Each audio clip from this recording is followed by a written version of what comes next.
Hi friends, అందరికీ good morning అండి. అందరూ బాగున్నారా? మరి డ్యూటీస్కి కాలేజీకి బయలుదేరుతున్నారా? ఫ్రెండ్స్, నా వీడియోస్ని సపోర్ట్ ఇస్తూ నన్ను ఆదరిస్తున్నందుకు మీ అందరికీ నా హృదయపూర్వక కృతజ్ఞతలు అండి. ఈరోజు మనం చెప్పుకునే మంచి మాట యూనిటీ, ఐక్యత. అవును ఫ్రెండ్స్, మనం చెప్పుకుంటాం కదా, ఐక్యమత్యమే మహాబలం అని. అవునండి, అందరం ఐక్యంగా ఉంటే ఎన్నో లాభాలండి.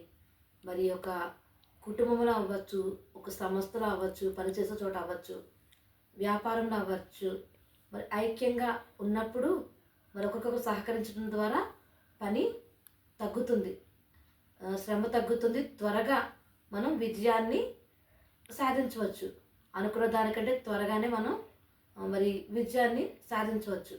పని కూడా ఎక్కువ పని ఒక్కరుగా చేసే పని కంటే కొద్ది మందిగా చేసే పని ఎక్కువగా చేయడానికి వీలవుతుందండి. మరి ఐక్యంగా ఉన్నప్పుడు మనం విజయాన్ని సొంతం చేసుకోగలుగుతాం. అంతేకాదు ఫ్రెండ్స్, మరి మనందరం కూడా ఒక సంస్థలో కానీ పనిచేస్తున్నప్పుడు అందరూ ఒకే మాట మీద ఉన్నాం అనుకోండి, మనకి చిన్న చిన్న మనస్పర్ధలు రాక తప్పవు.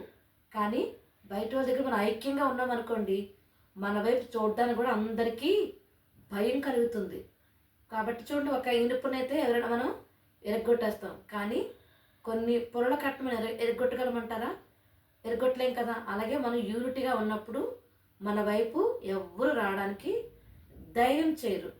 కాబట్టి ఏంటంటే, మనం ఐక్యంగా ఉన్నప్పుడు మనకు ధైర్యం కలుగుతుంది, మనకు ఒక బలం కలుగుతుంది, మన బంధాలు మరి దృఢపడతాయి. అంతేకాదని కుటుంబంలో ఐక్యంగా ఉన్నప్పుడు ఒక్కొక్కరు తోడ్పడుతూ పనులు ఈజీగా సులభంగా పనులు పంచుకుంటూ చేసుకోవడం ద్వారా మన మధ్య ప్రేమ మరింత పెరుగుతుంది, బంధాలు బలపడతాయి, మన కుటుంబాన్ని అనేక కుటుంబాల వాళ్ళు మాదిరికరంగా చేసుకుంటారు. అంతేకాదండి, మరి ఒక్కరుగా చేయలేని పని నలుగురుగా సులభంగా చేయవచ్చు. అంతేకాదు, ఒక్కరుగా ఆలోచించామనుకోండి, ఒక ఆలోచన అవుతుంది. కానీ నలుగురుగా కూర్చుని ఆలోచించినప్పుడు నలుగురు ఆలోచనలు షేర్ చేసుకుని ఉన్నతమైన మరి ప్రణాళిక మనం ఏర్పాటు చేసుకోవచ్చు.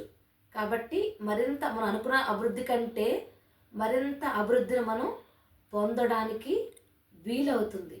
మరి అంతేకాదు ఫ్రెండ్స్, మన దేశంలో అనేక కులాలు ఉన్నాయి, అనేక మతాల వాళ్ళు ఉన్నారు.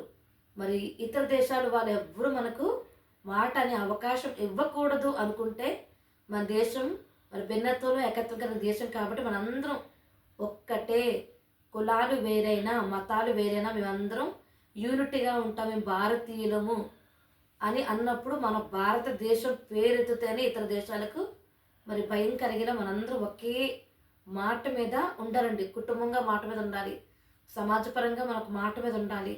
కాబట్టి మనందరం ఒక్కటే అని మనం యూనిటీగానే మనందరం కూడా ఉండాలండి. మీరు వేరు నేను వేరు భావన మనలోనికి అన్నట్టు కూడా రానివ్వద్దు ఫ్రెండ్స్. అలాగే దేశాల మధ్య యూనిటీ ఉంటే ఎటువంటి యుద్ధాలు జరగవు. కాబట్టి అందరూ కూడా ఐకమత్యంగా ఉన్నప్పుడు శాంతి సమాధానం మెండుగా ఉంటుంది. కాబట్టి ఫ్రెండ్స్, మనం ఐకమత్యంగా ఉండడానికే ప్రాధాన్యత ఇద్దాం. ఐకమత్యమే మహాబలం. కాబట్టి ఈ మంచి మాట మీకు నచ్చినట్లయితే ఫ్రెండ్స్, దయచేసి లైక్ చేయండి. మరి మీ ఫ్రెండ్స్కి, మీ ఫ్యామిలీ మెంబర్స్కి, మీ రిలేటివ్స్ అందరికీ మరి షేర్ చేయండి. తప్పకుండా ఫ్రెండ్స్, కామెంట్ రూపంలో మరి ట్రూత్ గురించి కామెంట్ చేసిన ప్రతి ఒక్కరికి కృతజ్ఞతలండి. మీ అభిప్రాయాలు కామెంట్ రూపంలో తెలియపరచండి. ఫ్రెండ్స్, తప్పక నా ఛానల్ సబ్స్క్రైబ్ చేస్తారు కదా. రేపు మరొక మంచి మాటతో రేపు మళ్ళా మనకు అర్థమండి. అందరికీ bye, have a nice day.